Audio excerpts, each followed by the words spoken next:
സംസ്ഥാനത്തെ dry day മാറ്റണമെന്ന നിർദ്ദേശം ചീഫ് സെക്രട്ടറി നേതൃത്വത്തിൽ വിളിച്ച യോഗത്തിലാണ് തീരുമാനമുണ്ടാകുന്നത്. എല്ലാ മാസവും 1-ാം തീയതി മദ്യശാല തുറന്നാൽ വരുമാനം വർദ്ധിക്കുമെന്നാണ് കണ്ടെത്തൽ.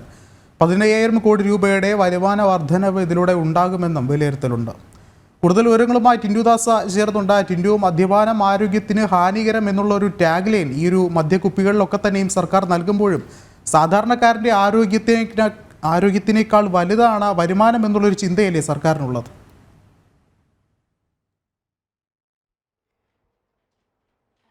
വിഷ്ണു, സംസ്ഥാനത്ത് ഡ്രൈ ഡേ പിൻവലിക്കുന്നതുമായി ബന്ധപ്പെട്ട് ചീഫ് സെക്രട്ടറി വകുപ്പ് സെക്രട്ടറിമാരെ വിളിച്ചു ചേർത്ത യോഗത്തിലാണ് ഇപ്പോൾ തീരുമാനമുണ്ടായിട്ടുള്ളത്. വർഷത്തിൽ 12 ദിവസം മദ്യ വിൽപ്പനയുമായി ബന്ധപ്പെട്ട് 12 ദിവസം മദ്യം വിൽക്കാതിരുന്നാൽ വരുമാനത്തിൽ വൻ നഷ്ടമുണ്ടായിട്ടുണ്ടെന്നാണ് നിലവിലെ കണ്ടെത്തൽ. തെരഞ്ഞെടുപ്പ് ഫലം വന്നതിനു ശേഷം LDFുമായി ചർച്ച ചെയ്തതിനു ശേഷം കൂടുതൽ തീരുമാനത്തിലേക്ക് കടക്കുമെന്നാണ് നമുക്ക് മനസ്സിലാക്കാൻ സാധിക്കുന്നത്. ഒരുപക്ഷെ സംസ്ഥാനത്ത് 1-ാം തീയതി വരെ നിലനിൽക്കുന്ന ഡ്രൈ ഡേ പിൻവലിക്കുകയാണെങ്കിൽ 12 ദിവസം ലാഭം കിട്ടും. അതായത് മദ്യ വിൽപ്പനയിൽ 15,000 കോടി രൂപയുടെ ലാഭമാണ് പ്രതീക്ഷിക്കുന്നത്.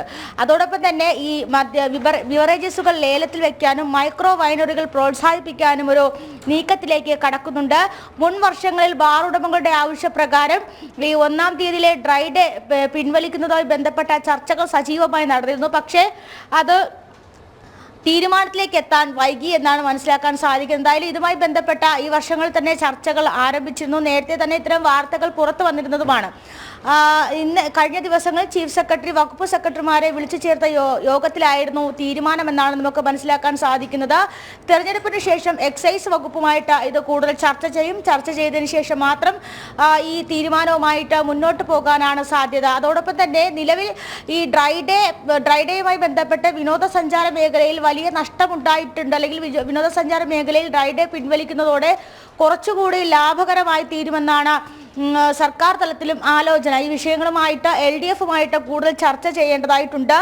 അതോടൊപ്പം തന്നെ 1-ാം തീയതിയിലെ ഡ്രൈ ഡേ പിൻവലിക്കുന്നതുമായി ബന്ധപ്പെട്ട കഴിഞ്ഞ വർഷങ്ങളിൽ നടന്ന സജീവ ചർച്ചയിൽ നിന്നും ഈ തദ്ദേശീയമായിട്ട് ഇത്തരത്തിലുള്ള തദ്ദേശീയ മദ്യം ഉൽപ്പാദിപ്പിക്കുന്നതുമായി ബന്ധപ്പെട്ട ചർച്ചകളും സജീവമായി നടക്കുന്നുണ്ടായിരുന്നു. ആ ഒരു സാഹചര്യത്തിൽ കൂടെയാണ് ഡ്രൈ ഡേ ഒരുപക്ഷെ അല്ലെങ്കിൽ ഇത്തരത്തിൽ 1-ാം തീയതി മദ്യവിൽപ്പന എന്ന ആശയം പിന്നിലോട്ട് പോയത്. എന്തായാലും തദ്ദേശീയമായിട്ട് മദ്യം വികസിപ്പിക്കാനും മൈക്രോ വൈനറികൾ പ്രോത്സാഹിപ്പിക്കാനും ബിവറേജസുകളുടെ അതായത് ബിവറേജസ് ഔട്ട്ലെറ്റുകൾ ലേലത്തിന് വിടാനുമുള്ള തീരുമാനത്തിലേക്ക് കൂടി കടക്കുന്നുണ്ടെന്നാണ് മനസ്സിലാക്കാൻ. ഞാൻ നേരത്തെ സൂചിപ്പിച്ചതുപോലെ തന്നെ 15,000 കോടി രൂപയുടെ ലാഭമാണ് ഡ്രൈ ഡേ പിൻവലിക്കുന്നതിലൂടെ പ്രതീക്ഷിക്കുന്നത്. 12 ദിവസം അധികമായിട്ട് ലഭിക്കും. ഒരുപക്ഷെ വർഷത്തിൽ 12 ദിവസം അധികമായിട്ട് ലഭിക്കും. ഇത് വിനോദസഞ്ചാര മേഖലയെ കൂടി കണ്ണുവെച്ചിട്ടുള്ള നീക്കമാണെന്നാണ് മനസ്സിലാക്കേണ്ടിയുള്ളത്. വിഷ്ണു, വ്യക്തമാണ്. ടിൻഡുദാസാണ് വിശദമായ റിപ്പോർട്ടുകൾ പങ്കുവച്ചത്.